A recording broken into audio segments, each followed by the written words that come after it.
नमस्कार, आप Kaithal bag news देख रहे हैं। मैं हूं अजय।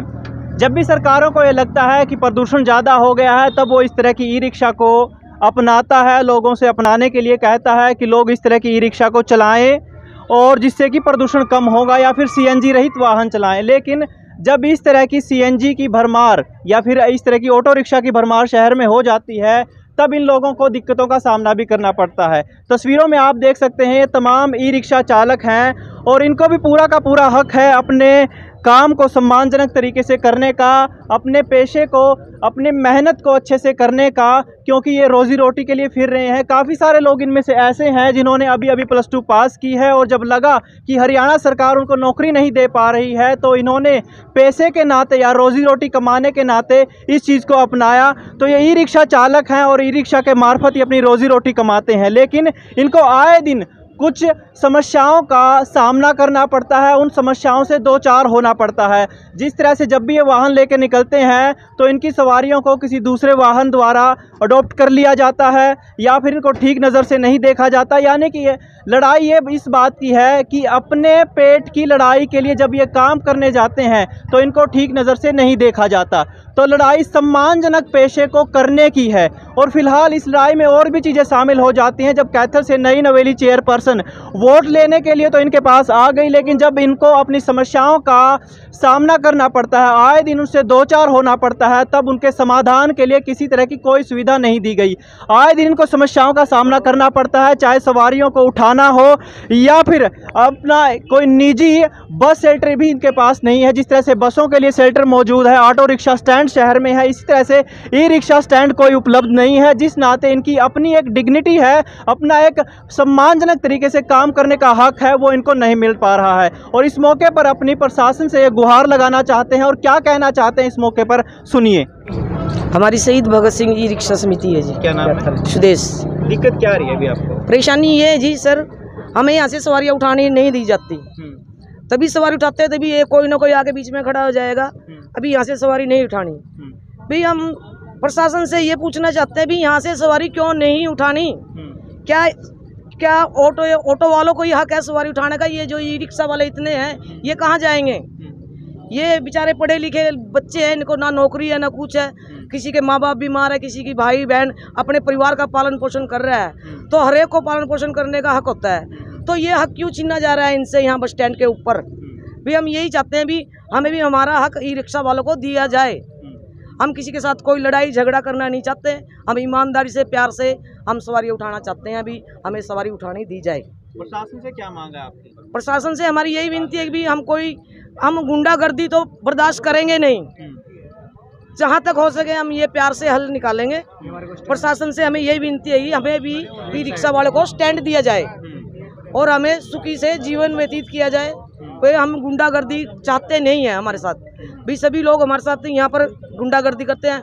जो कोई भी आता है ई रिक्शा पीछे कर, भी कहाँ लेके जाएं? भी यहाँ से सवारी नहीं उठानी है तो सवारी कहाँ से उठाए? मुर्दा घर में से लाशें उठाए हैं या शमशान घाट के आगे जाके खड़े हुए? भी प्रशासन से हम ये पूछते हैं भी हम सवारियाँ कहाँ से उठाएं? अगर बस स्टैंड से नहीं उठाएंगे तो कहाँ से उठाएंगे? वहाँ शमशान घाट के आगे खड़े हो जाएं। परिवार का पालन पोषण मुर्दा घर के मुर्दे करेंगे। हमें भी हक दिया जाए कि हम बस स्टैंड के ऊपर से सवारियाँ उठाने का हमें हक दिया जाए और हमारा एक स्टैंड बनाया जाए। अभी जो बस स्टैंड में ऑटो स्टैंड है, क्या वहाँ पे आपको ऑप्शन नहीं दिया गया? देखो वहाँ पर वो हमें परेशान भी नहीं करते, वो हमें परेशान नहीं करते, बाहर आके हमें परेशान नहीं करते, बिल्कुल परेशान। उनका अलग सिस्टम है। वो हमें ना हमें वो टोकते, ना हम उनको टोकते, ना हमें वो तंग करते, ना हमें मारते हैं ना पीटते हैं। आए दिन ई रिक्शा वाले हर एक लड़के से मारपीट होती है।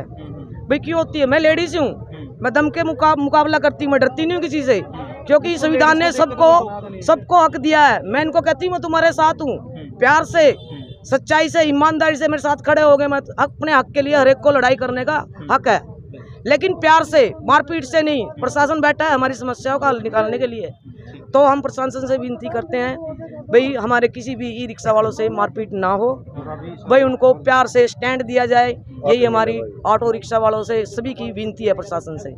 इन्होंने सबने ऐसे सोचा है भी हमारे को एक स्टैंड दिया जाए, क्योंकि हर ऑटो रिक्शा जो है ना उसका सब जगह पे स्टैंड है ऑटो वालों का। चंदाना गेट भी है, अर्जुन नगर भी है, भगत सिंह चौक पे भी है और बस स्टैंड के अंदर भी है। बट हमारा ई रिक्शा वालों का कोई भी कहीं पे स्टैंड नहीं है। हमारी यही डिमांड है सरकार से या प्रशासन से, जो भी है भी हमारे को भी कोई एक साइड स्टैंड दिया जाए बस। और जो ये मारपीट है इसको बंद किया जाए। भी किसी के साथ कल को कोई हादसा हो गया, सभी यहाँ पे बच्चे पालना चाहते हैं, यहाँ पे कोई किसी के साथ वो नहीं करने। भाई जो भी निकलता करते सब 2 पैसे कमाने के लिए निकलता है सर। लेकिन ये थोड़ा ना भी 10 टेम्पो आए और 10 के 10 कमाएंगे, बाकी और जाए जहाँ मर्जी फिरे सर। ये भी तो कमाने के लिए, ये भी तो इन्होंने भी तो अपने घर से 1.5-2 लाख रुपए लगा लेंगे।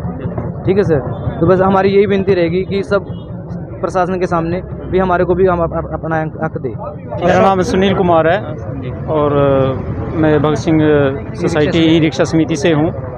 तो सर मेरी समस्या ये है कि जब भी, जैसे बहन जी ने बताया कि जब भी हम रिक्शा लेके यहाँ आते हैं, सवारी उतारते हैं, तो अगर सवारी अपने आप आके हमारे रिक्शा में बैठती है तो वो छीन ली जाती है जी। 4 आदमी 2 उधर से आते हैं, 2 उधर से आते हैं, चाबी निकालते हैं, फिर आदमी क्या करेगा जी। अब मारपीट जी टेम्पू वाले हैं जी, देखो टेम्पू वाले हैं आगे से आगे। जैसे बहन जी ने बोला कि मेरे साथ भी जब मैं 3 दिन ही हुए थे मैंने रिक्शा लिए को, मेरे साथ हाथापाई फुल हुई थी, मार पिटाई हुई थी। मैंने भी 1-2 मार दिया था उनको, लेकिन उन्होंने मेरे को ज़्यादा मारा था। लेकिन बात ये है सर जी कि हमें भी हक है कि हम रोजी रोटी के लिए निकले हैं, लोन पे ले लेके रिक्शा लिया हमने, तो हम अगर नहीं यहाँ से कुछ सवारी लेंगे तो कहाँ से लेंगे फिर? पुलिस से या प्रशासन से तो यही नहीं जी, प्रशासन से सर हम नहीं मिले अभी तक, क्योंकि हमारी मेजोरिटी नहीं थी, क्योंकि हमें कोई साथ में दिखने वाला नहीं था। अब हम इकट्ठे हुए हैं सभी, तो अभी प्रशासन के सामने हमारी यही दरख्वास्त है कि हमें भी स्टैंड दिया जाए। जैसे ऑटो वाले अपना स्टैंड लेके बैठे हैं तो हमें भी दिया जाए, नहीं तो फिर स्टैंड होना ही नहीं चाहिए। फिर ऑटो वाले को जगह जगह स्टैंड है सर, कहीं चौक पे जाओ, कहीं भी मतलब कौन से चौक पे जाओ, वहाँ ई रिक्शा वाले को धक्के मारते हैं। क्या उनका हक नहीं है? मतलब जो डीजल का ऑटो है ना, वो हम ई रिक्शा वालों को तो ऐसे देखने लगे कि हम जानी दुश्मन हो गए। ऐसा नहीं होना चाहिए। हम भी उनके भाई हैं, वो भी रोजी रोटी के लिए निकले और हम भी निकले हैं। हम बेरोजगार हैं, अभी मैं +2 पास हूँ। अगर नौकरी कहीं मिलती तो मुझे क्या जरूरत थी आने की। अगर कहीं जगह है प्रशासन देना चाहता है तो हमें दे दे नौकरी, हम ई रिक्शा छोड़ देंगे। जो ई रिक्शा वालों ने अपनी समस्या का समाधान रखा था कि हम अपने ई रिक्शा पर नंबर लगाएंगे, नंबर लगा के चलेंगे इसमें, ताकि किसी को परेशानी ना हो, कोई मतलब किसी प्रकार की दिक्कत ना हो। कोई इनमें ये बोलते हैं कि कोई बाहर का आदमी आता है और रिक्शा किराया लेते हैं हम 15 रुपये, और कोई मतलब ड्राइवर भाई है जो 50 रुपये लेते हैं। इन्होंने कहा कि हम ऐसा नहीं करेंगे और हम आपके द्वारा बताए गए नियमों की पालना करेंगे। हमारे पुलिस अधीक्षक महोदय कैथल श्री मकसूद अहमद जी के दिशा निर्देश इनको समझाया गया है यातायात के नियमों का पालन करें और अपनी साइड में चलकर ही अपने ई रिक्शा को चलाएं, और जो सवारी आपको निर्धारित दी गई है उन सवारियों को बिठाएं, इसके अलावा कोई ज़्यादा सवारी न बिठाएं।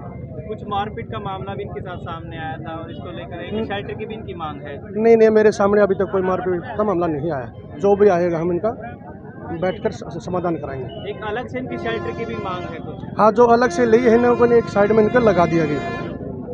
कुछ और आप इनको नियमों के पालन बाबत कुछ कहना चाहते हैं? हाँ, नियम पालन को बता रहे हैं कि भाई जब भी आप ई रिक्शा चलाते हो एक मोबाइल फ़ोन का यूज़ नहीं करना है, नशे में नहीं चलानी है, धूम्रपान का प्रयोग नहीं करना है, और अपने ठीक नियम से ही रिक्शा चलाएं और अपनी ही साइड में चलाएं, ताकि आने जाने वाले व्हीकलों ने कोई मतलब कठिनाई का सामना ना करना पड़े।